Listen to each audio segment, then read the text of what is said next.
হজরত কাঙ্গালি শাহ রহমতুল্লাহ আলাই একজন পীর ও আধ্যাত্মিক ব্যক্তিত্ব, যার মাজার ও দরবার শরীফ চট্টগ্রাম জেলার রাঙ্গুনিয়া পৌরসভার কাউখালী এলাকায় কর্ণফুলী নদীর তীরে অবস্থিত, যিনি একজন সুফি সাধক হিসেবে স্থানীয়ভাবে সমাদৃত।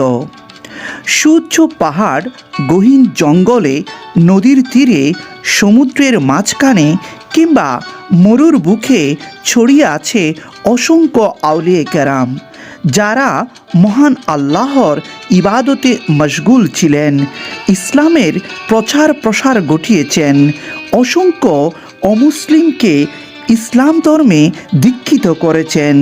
এই মহান আউলিয়াগণ মহান আল্লাহ এবং প্রিয় রসুল সাল্লাল্লাহু আলাইহি ওয়াসাল্লামের প্রেমে মশগুল ছিলেন, বিদায় আজ অসংখ্য ভক্ত তাদের জন্য পাগল পারা।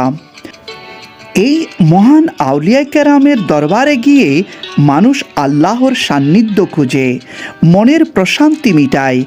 এই স্থানগুলো থাকুক ইসলামী শরীয়তের উপর। প্রতি বছর মাঘ মাসের ২৭ তারিখ কাঙ্গালি শাহ রহমতুল্লাহ আলাইহি এর বার্ষিক উরুস শরীফ অনুষ্ঠিত হয়।